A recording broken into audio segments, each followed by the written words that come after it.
Well, good morning, everyone. I am waiting to hear from my son to find out what time today we are starting to move him out of his apartment. But I want to share with you this quote, okay?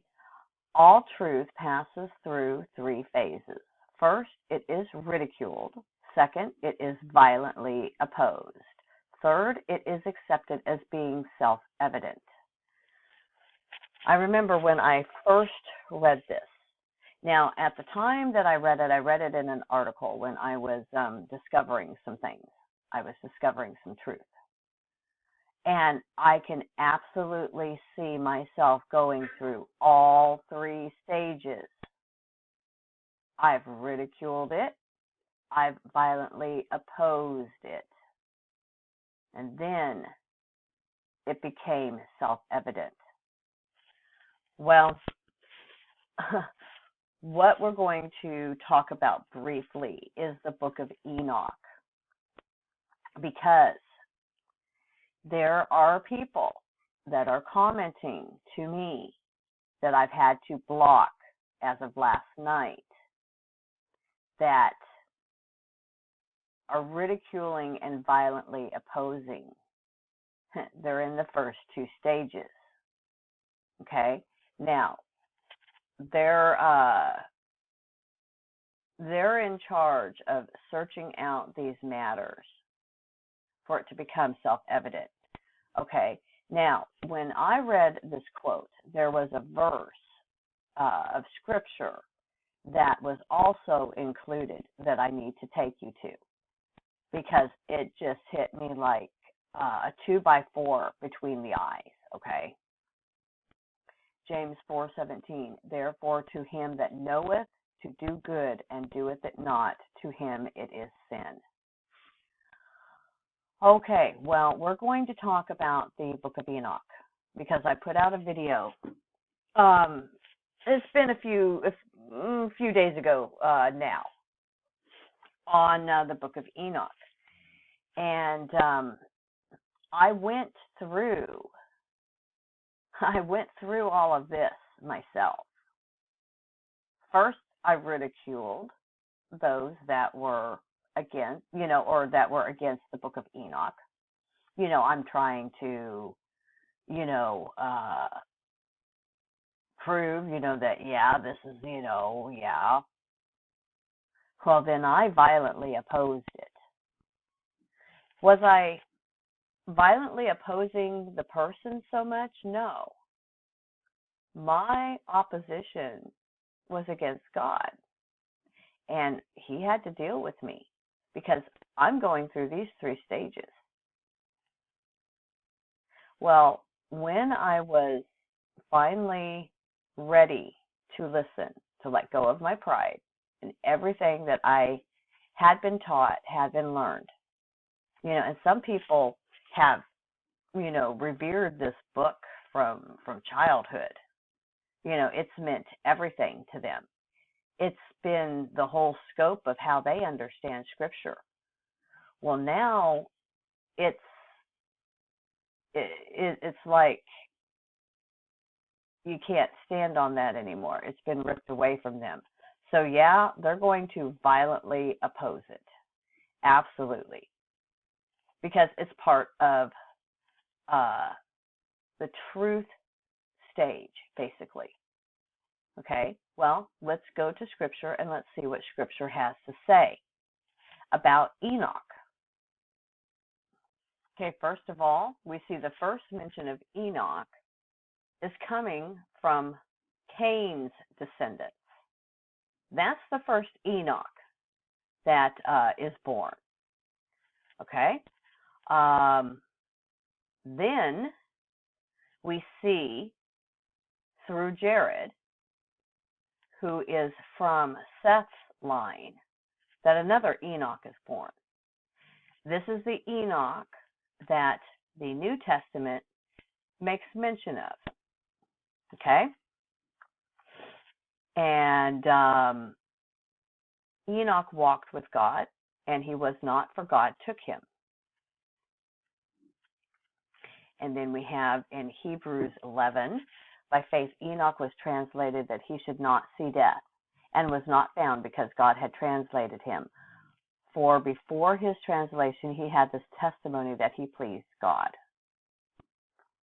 And then Jude 1:14, Enoch also, the seventh from Adam, prophesied of these, saying, Behold, the Lord cometh with 10,000s of his saints.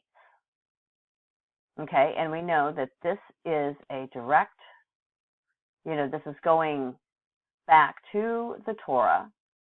Okay, now, is the Torah just a Jewish book and we're, Gentiles? Okay, well, is it not in your Gentile Bible? Yeah, it is. The Torah is simply Genesis through Deuteronomy. Nothing more, nothing less.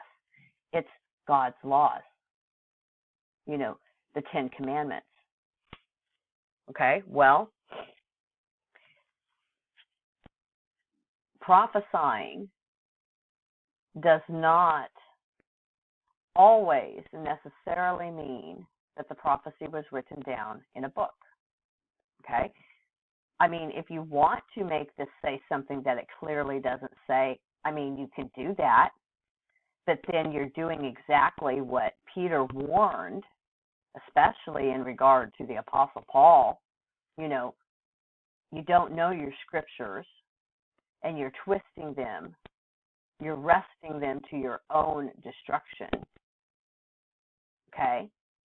So, now, what this all boils down to is it goes back to the language. Because the Hebrew language came out of the Tower of Babel. The English language, all of the languages. So, does it matter that, the Catholic Church removed it from, the canon? All we have to do is look at what Scripture tells us, the treasure clues of what's going on here. And then we arrive at Genesis 11. This is already after the flood. Okay? The whole earth was of one language and of one speech.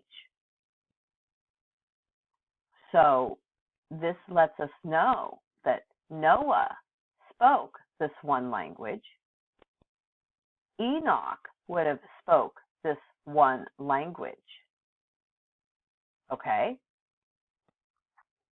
Well, then we get everybody that's speaking this one language saying, go, let us make brick and burn them thoroughly. And let us build us a city and a tower whose top may reach unto heaven. And let us make us a name, lest we be scattered abroad the face of the whole earth. Well, they are going to be scattered abroad upon the face of the whole earth. Okay? They're wanting to make a name for themselves. Okay, well, then Yahweh says, okay, you know what? We need to go down and see what they're doing. The Lord came down to see the city and the tower, which the children of men builded. Not children of Nephilim, children of men. Because remember, when we're talking about the giants, they were already on the earth in those days and afterwards. Okay? When the sons of God, meaning those from Seth's line, because it was Seth's line who started to call upon the name of God, started, taking the women who were born of men, the natural way that every one of us is born. Okay? We've been trained to read Genesis 6 through corruption. And it came to pass when men began to multiply on the face of the earth, multiply just meaning through marriage and conception and birth. They're multiplying on the face of the earth. And daughters were born unto them. In my little family, I never had daughters. I only had men. I've multiplied men on the face of the earth. I've multiplied 3 of them. Okay? I didn't have daughters. That doesn't mean that my sons won't have daughters that will be born unto them. Okay? That the sons of God saw the daughters of men that they were fair. Again, the sons of God, it can't be Nephilim because the giants are already on the earth. It's not them. Sons of God goes back to, let me show you. Okay, because here's the genealogy of Adam, who had begotten Seth. Okay, and it talks about how long Seth lived, and he begot Enoch, and Enoch begot Canaan, Mahalalel. All these that are born from Adam through Seth. Okay.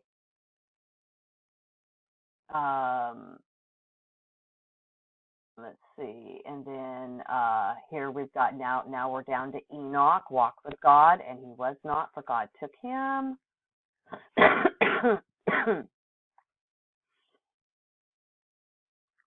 Okay, but we have to actually go back to Genesis 4. And Adam knew his wife again. This is after, Cain's killed Abel. Okay? Well, Adam knew his wife again. In other words, he had sex with his wife. She conceived and she bare a son, and called his name Seth. For God said, She hath appointed me another seed instead of Abel, whom Cain slew. And to Seth, to him also there was born a son, and he called his name Enoch. Then began men to call upon the name of the Lord. Your sons of God. And you do a study on the sons of God, you'll see that it's talking about those who are walking with Yahweh. Okay? It's not no fallen angels. That's where your Book of Enoch comes in and brings your poison. The sons of God start right here after Enoch was born, because that's when men began to call upon the name of the Lord. And so all this time, from Adam in the garden all the way up to the Tower of Babel, everyone was just speaking one language. And they were all of one speech, just one language. Okay, well then we come down, they're building this tower. And the Lord said, Behold, the people is one, and they have all one language. And this they began to do. And now nothing will be restrained from them, which they have imagined to do. Well, people want to have all kinds of imagination, saying that they're going to be able to build a stargate. I mean, because that's what they get from the Book of Enoch, that they're going to be able to go into heaven and kill God. Like, really? God's eternal. Okay? We can't make this be something that it's just not saying. Okay? But Yahweh knows, okay, there's a problem here. Okay? So, let us go down, and there confound their language, that they may not understand one another's speech. So for 2,000 years, or thereabouts, they've all spoke one language. Enoch spoke this language. Noah spoke this language.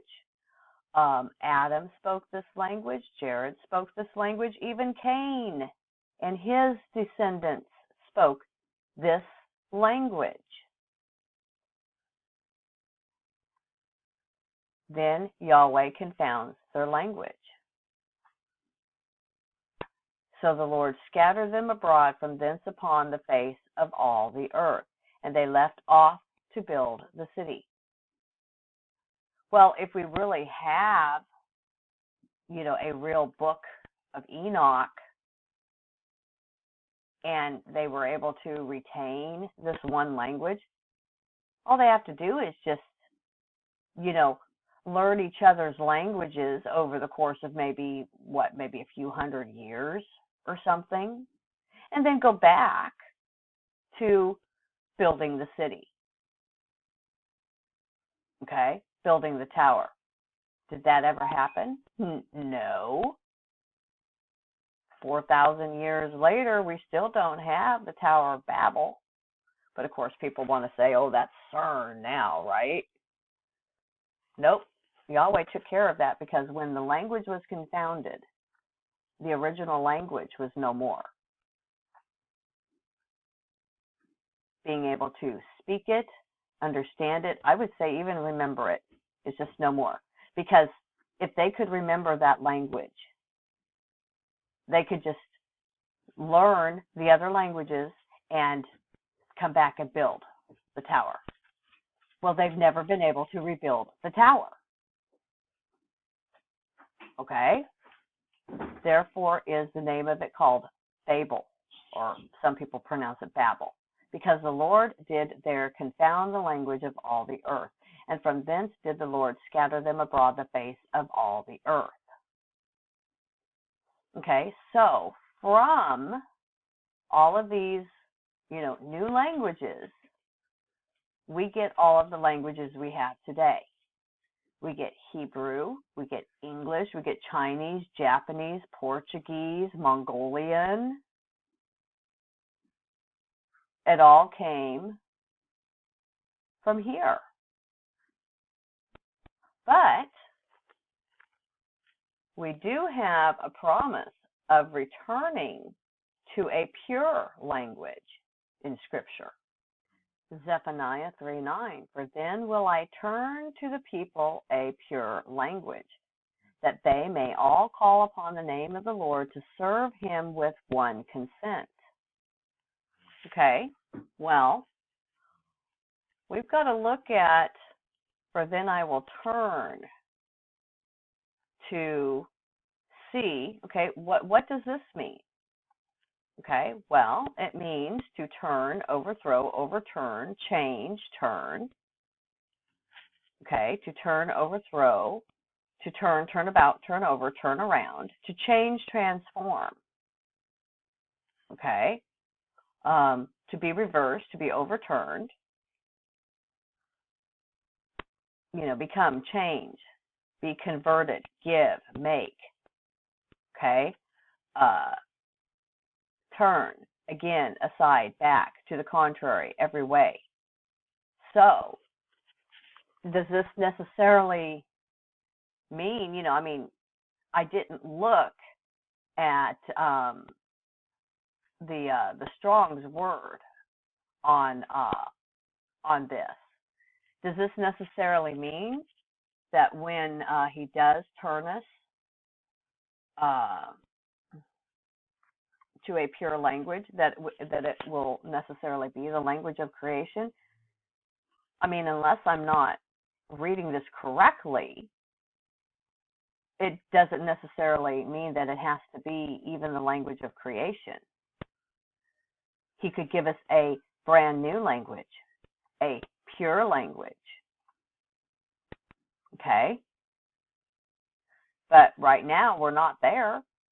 How many languages are there in the world? More than I can count, more than I know. I know English, and I know a little bit of Hebrew, maybe a little bit of Spanish. A few words here and there. Uno, dos, tres, cuatro, cinco, seis,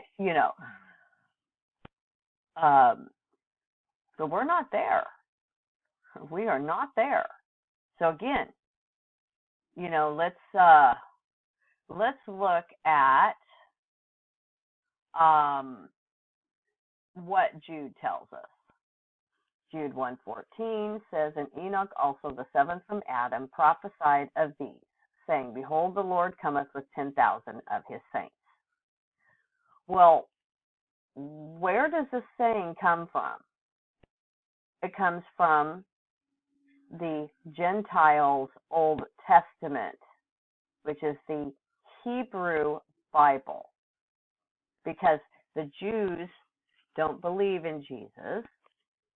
So their scripture is just what we know to be the Old Testament. This comes from Deuteronomy 33.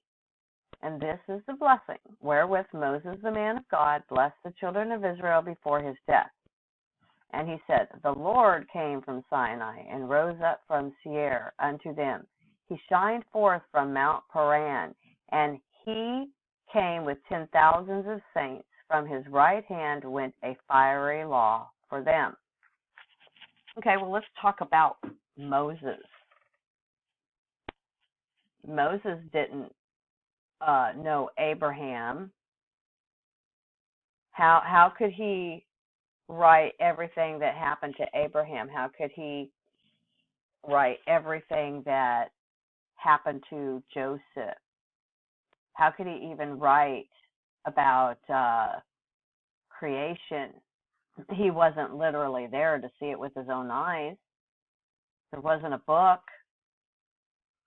and do we know the exact dating of Job? Some people, say that, Job is older than, the books of Moses. Not necessarily. That's something, worth investigating more into. But it wasn't until, the time of Moses that, the command to, write things down in a book form, scrolls and stuff. Then it was just told. It was by divine inspiration of God. So how did Moses know about what happened at, creation week? How did he physically know about Adam and Eve and the fall and about Cain and Abel? How did he know? He wasn't there. Okay, well, he met with God face to face, first and foremost. So all of this information came from God. And then he was instructed to write it down. So he's been given information about verse 2, and he writes it down. Okay, well, how does Jude know about this? Because he read the book of Enoch? No, there was no book at this point. Remember, nobody can speak, the language that was given at creation. So what book did Jude have access to? He absolutely had access to the book of Deuteronomy. He had access to the Torah, didn't he? Going to the synagogue every week and learning the Torah and the commandments and all of that.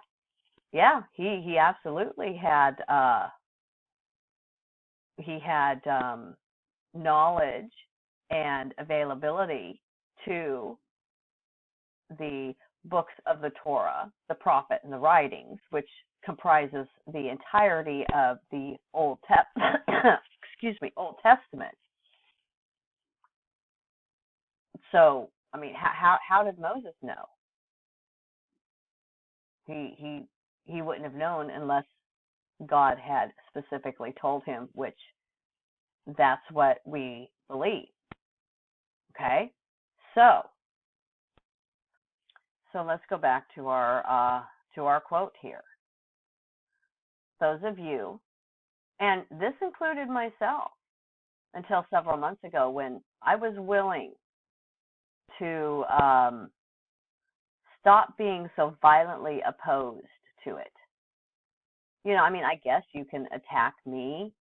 You can be vicious in your words to me in comments, but your opposition is not with me, it's with God.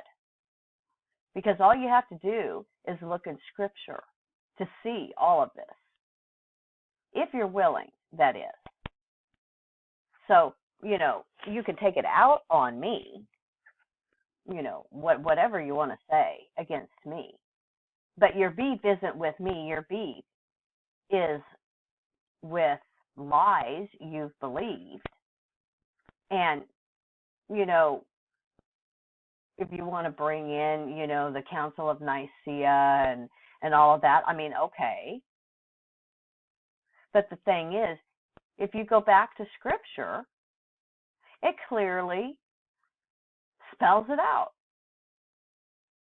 So again, where are you at in these 3 stages? Are you ridiculing truth?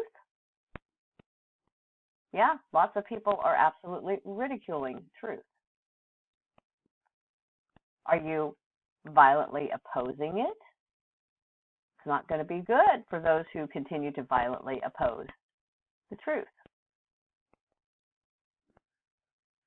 My hope is that you would come to the 3rd and final stage, that you accept it as being self-evident.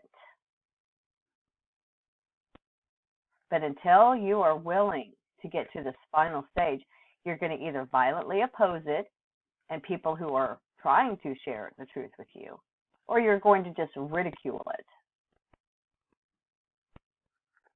Okay, I mean, it is your choice. I've just shown you what Scripture says. I mean, I didn't write the book, okay? So I'm just the messenger.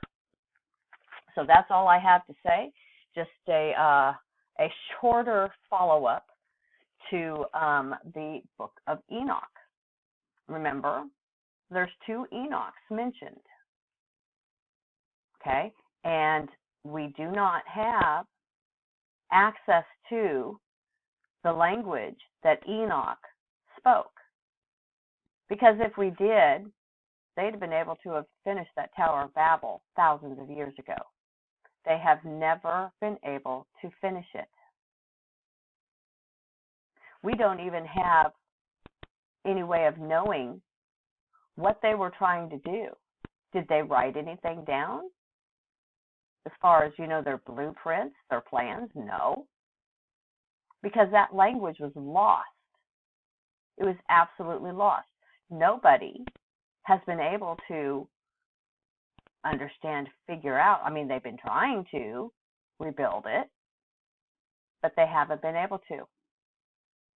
Okay? And it's because God confused the languages. So, I mean, it's all right there in Scripture. You can continue to ridicule it. You can continue to violently oppose it. Or you can humble yourself before the Lord and accept it, because it is self-evident. All right, guys, so with that, I'll go ahead and close out and bid you all blessings and shalom.